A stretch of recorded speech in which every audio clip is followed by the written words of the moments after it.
المخفر؟ شو هذا فردي اللي سرقته مني وبعته له من الشارع. بقول لك لا تجن، قيم الفرد من خلقتي حاجه بقى نوري. ما راح قيمه قبل ما تعترف انك انت اللي سرقته. لك انا ما سرقت شيء، لا تجن، بعدين لو قوصت بجرح السبيل انا راح ياخذوني على المقبره وانت راح ياخذوك على الحبس، دشان انه وراك الكواب لحم عم الطعمي هون. ليش انت تركت لي شيء لحتى تطعميوني على الجودات؟ ايوه نوري لا تجن، انا ما دخلني. بدك تعترف انك انت اللي سرقته.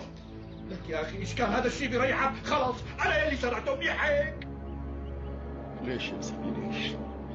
أنا شو عملت معك لحتى تخرب بيتي وترميني بالشوارع بعد ما خدمتك سنين طويلة؟ بصراحة نوري كنت مقروب منك ومن عمايلك يعني، بس خلص قلت لك أنا رح صلح كل شيء. شلون بدك تصلح كل شيء بعد ما انخرب بيتي شلون؟ لك خلص قلت لك أنا رح صلح كل شيء، خلص ضب الفرد، ما حلوة يفوت رستم ولا يسحب الفرد علي. ولو شو بلا نوري؟ طول عمري بعرفك راكز وهادي ورايق وخلص مثل ما قلت لك يعني، الموضوع أنا رح صلحه، يلي صار كله بيتصلح. شلون بدك تصلح كل شيء بعد ما سرحوني من الخدمة وأكلوا علي تعويضي؟ أنا رح أفتح لك محضر تظلم وقول فيه فرد نور يلي كان ضايع التقى ومنقدم هذا المحضر للداخلية وهن بيردوا لك اعتبارك. عن جد سيدي؟ يعني بيرجعوني على الداخلية؟ عندي نوري ضمانتي أنا، رغم أنك من شوي قللت أدب معي وحطيت فردك براسي، وحياتك يا نوري لا تقول رخصت، لو واحد غيرك بس لا فرمته فرم، بس المشكلة إني بحبك وغالي علي كثير، في خبز وملح بيناتنا يا نوري.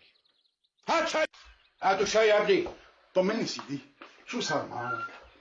اطمن يا نوري، امورنا كويسه كثير، رفعت لك التظلم للداخليه وشرحت لهم في كل شيء، ان شاء الله خير، وسمعت لك كمان انه الايام يلي قضيتها بالحبس راح يعوضوا لك اياها.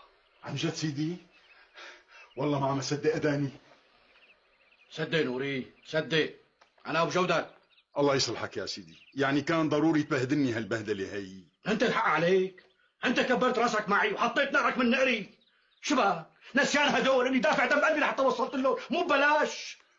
غلطنا سيدي، غلطنا ومنك السماح. على كل حال يا نوري هذا كان درس لك لحتى تعرف مين ابو جودات. والله عرفت يا سيدي، عرفت فعلا، هلا عرفت سيدي. بس سؤال يعني، بعد ما يرجعوني على الخدمه برجع لهون على الكراكون؟ ان شاء الله نحكي لك فيها. فوت.